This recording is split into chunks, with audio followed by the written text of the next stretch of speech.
Hello everyone, welcome back to the channel. Today I would like to talk about running and my experience in that aspect. This video is very big. By the way, how are you guys doing today? Doing good? Put it down in the comments. You know, I want to build this. As I said in my last video, I want to be able to build a community that can relate with each other. And the reason why you clicked on this video is probably because you're a runner or you're trying to work out yourself. So, about my running and physical kind of well-being, everybody has their like bumps in the road, and I'm pretty sure if you have started, which you most likely have, you know, you have been through a lot of bumps, and you're clicking on this video because you want to relate or you want to learn a bit more on that subject. So, here I am, presenting you my story on this topic. Hey everyone, Editing Lifeaholic here. Now, I just realized I only mentioned 2 stories in this video, and I am very, very intrigued on explaining more in detail every little story that builds my running experience to this point. Now, if you guys want to see that, just let me know down in the comments, or leave a like. I don't know. But back to the video. Yeah. Now, I have been running for a couple years now. I've experienced a lot of the dark side of it and the good side of it. Now, the dark side is that, the by all means necessary mentality, putting your health and well-being aside for gains, and the good side of, watching how it's affecting you and choosing the right thing over wants and, desirables like gains or, progress, taking that time to yourself. Now, it's tricky because some people need that by all means necessary mentality to just get that little bit of gain. Now, this is not for those people. Those people, they need that. You need to experience, some people need to experience the bad side of it to be able to learn about the good side of it. You need to go through that, unhealthily way of self-improvement, and then you will understand the good side of it, because you will learn that, oh, this is affecting me negatively, and you will further learn about it. So, where my story begins is right before senior year, I chose to get in shape because my friend was really built and I wanted to get like that. And I told him, hey, send me that workout routine. So it consisted of a lot of calisthenics, dumbbell work, some bicep, push-ups, sit-ups, planks, squats, easy stuff like that. Just high repetitions. And he was ripped. He had crazy genetics. Like, he could eat whatever he wanted. But me, I couldn't do that. Like, if I ate a bag of chips or, a bag of candy, it literally, you could see it go to my face in real time. Now that's over exaggerating, but, there's a lot of people that can relate to that. So, that's something I dealt with for a lot of the beginning of my journey. Now, this was very, disheartening. It was like, it was cool that I saw that, there was progress, but it was also just as, devastating that it could go away just like that.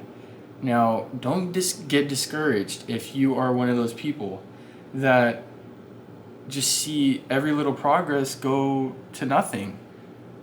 The way around that is that I found myself in a slippery slope with is putting everything that made me happy aside.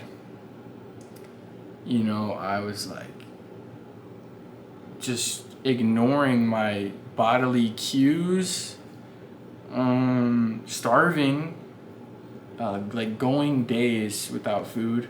And then when I had food and it was more than what I wanted, like I would be eating like 2,000 calories a day. Now, that is like the national, like, oh, like that's what you're supposed to have every day. But as a young male athlete at this point, like I was joining the track team, because I saw my workouts and I wanted to take it a bit further and see how far I can go. Literally, with like how far I can basically starve myself and see how far athletically I could take this. So I joined the track team. I made the track team. I'm long distance, 800, 1600. And I'm one of the only guys that were running that. And I was pretty good at it. So where was I at before that?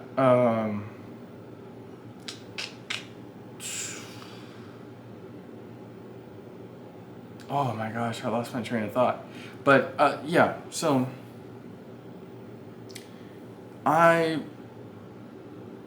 wanted to see how far this would go, and I was ignoring all my not my social cues, my bodily cues that were telling me, yo, like you need to eat. I was eating 2,000 calories a day. That was like the mark, no matter how much I worked out.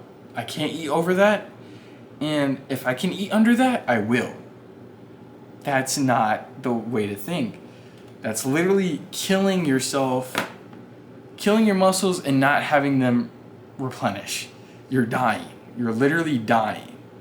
And I honestly didn't recognize that until like months later when I had to go to the doctors because my mom was scared and she saw that I was throwing up the food that my body was needing. I was throwing it up. Even though I loved it and I wanted to eat that food. Now, you may be thinking like, why would you throw up the food that you just ate and your body needed? That's how serious I took this. Now, that is very dangerous. I want to make that clear. That is bulimia. If you don't know what bulimia is, look it up. And if not, just listen to the next sentence I'm about to say. Bulimia is when you purge, or like when you purge, you throw up, or you excessively work out to basically, deprive yourself of gaining any weight. So that's what I was doing, which is not good. And if you're going through anything like that, it's a slippery slope, and you might be stuck in it for a while. But you have to remember that it isn't about getting fat or getting skinny. It's about how you feel, how it's affecting you. And is it bettering your life or is it worsening your life? You got to take into consideration how it's harming you. Like pain isn't always bad for you. Being skinny isn't always good for you. Just like being overweight isn't always good for you. You have to know. You have to study yourself. That's where you grow. If you're just starting out, you're trying to lose weight, you're trying to get into running, it's just a no-brainer. You're not going to know everything that you're doing.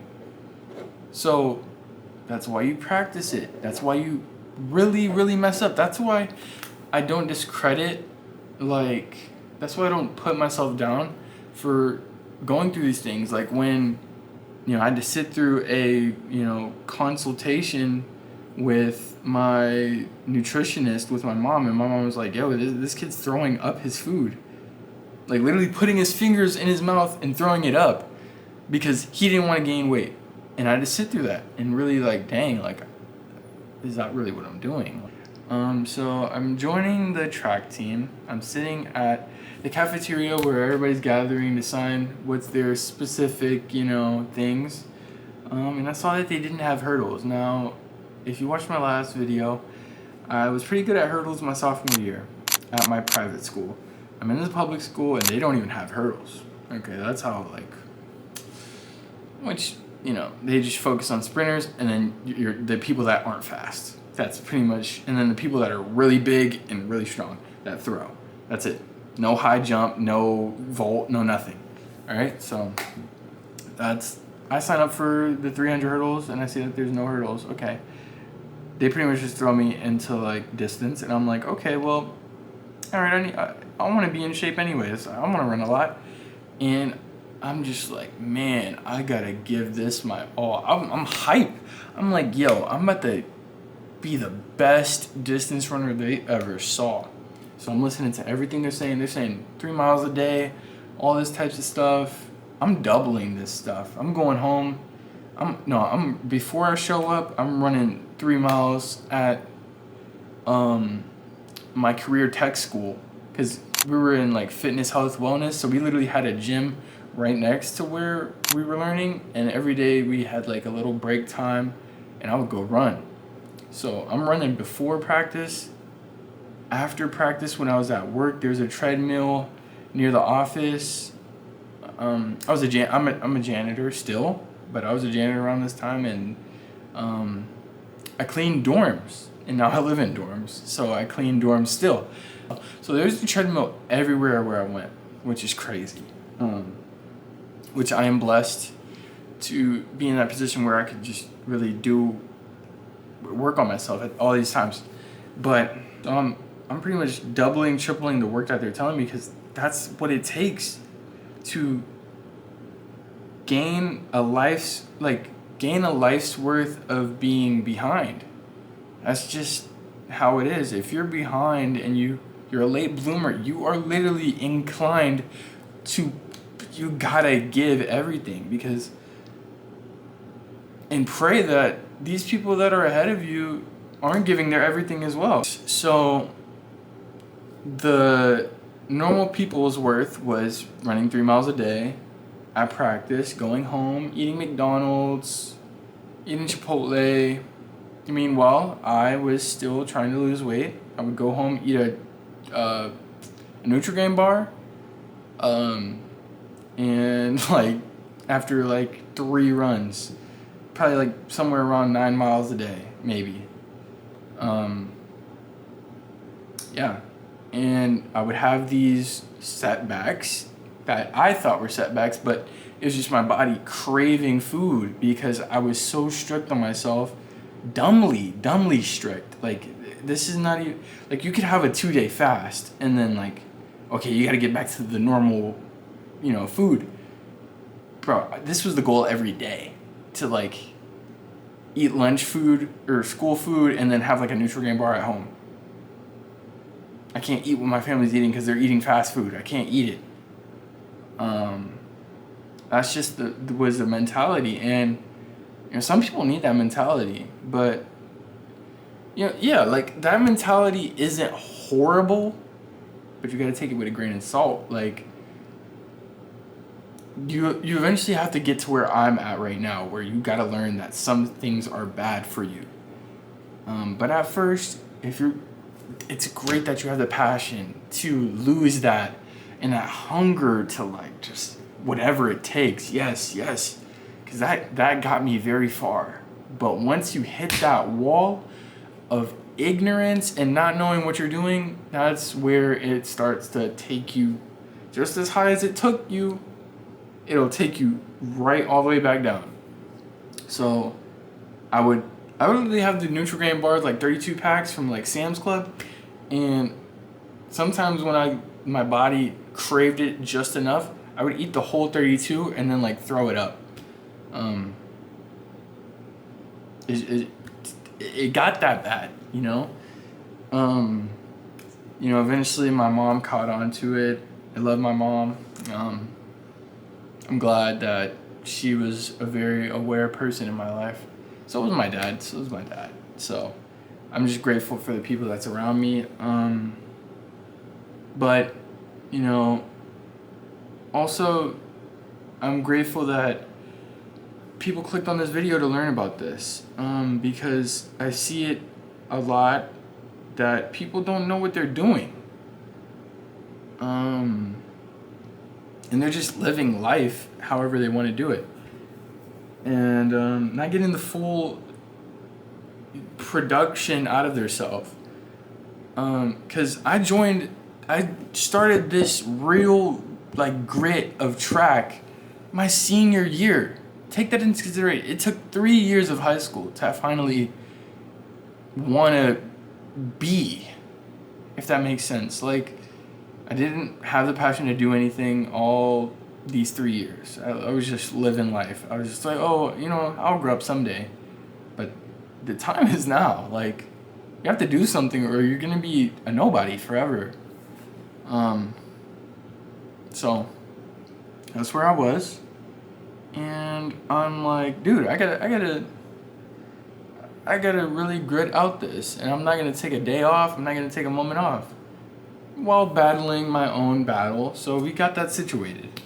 Now the time comes where first track meet comes around. It's at, I believe, Kent State. I ran like a 5:20 something in the mile and probably something horrible in the 800. I was like coming off of a real bad binge.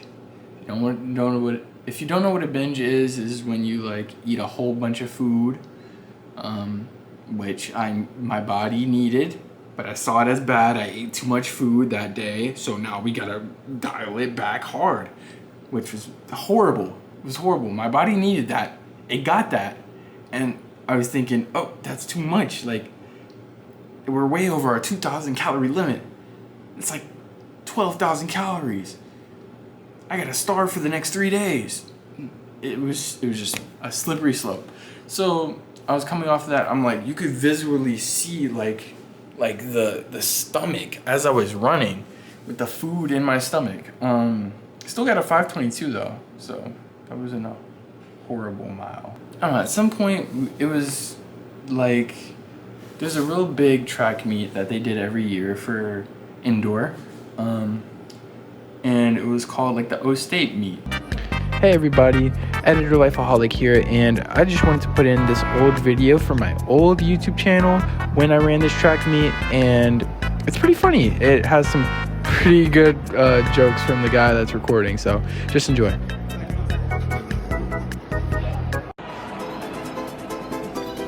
Let's go, Antoine.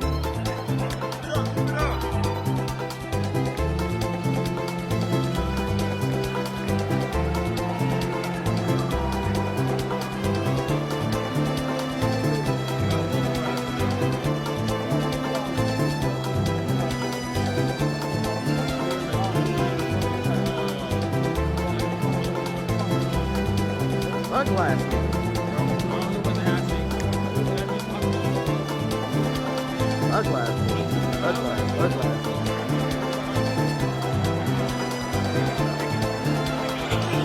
Go, Antoine.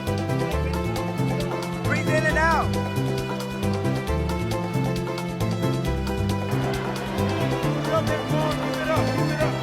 Go. Sunglasses on.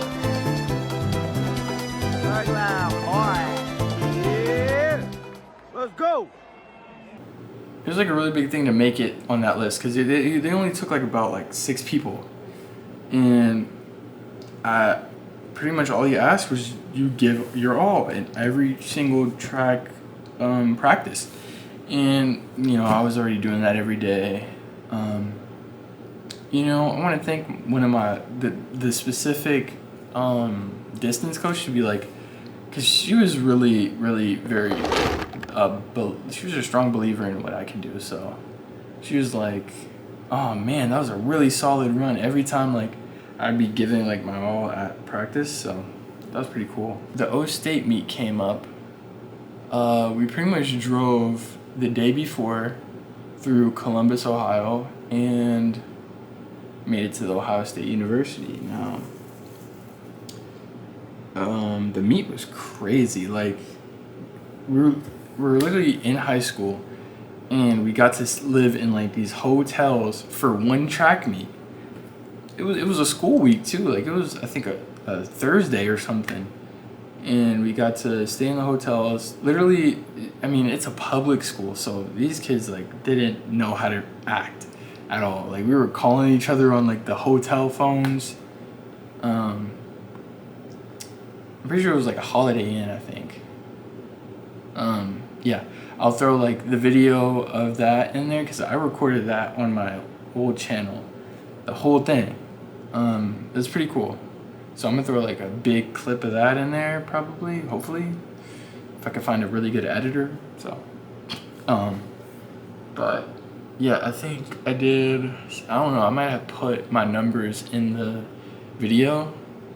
I really hope I can find that video because it has like everything. But then I think we had Akron after that.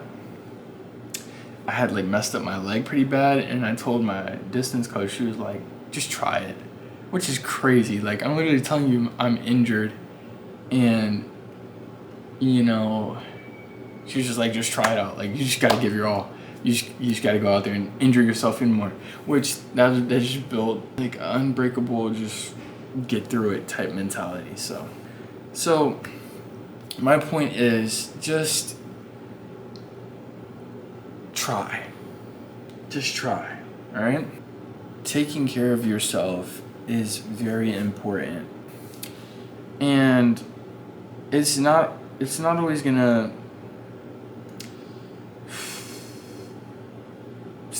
be the way you want it to be. You know, you're not gonna come out of this perfect or anything like that. Yep, you guessed it. I forgot to make a outro while yapping. So yeah, this is the outro. Thank you guys for sitting through 22 minutes of me yapping. I truly appreciate it and hope you guys liked it. And see you guys in the next video. My gosh, I'm stuttering. Freak. All right, yo, stop. All right, this is really the ending. All right, bye.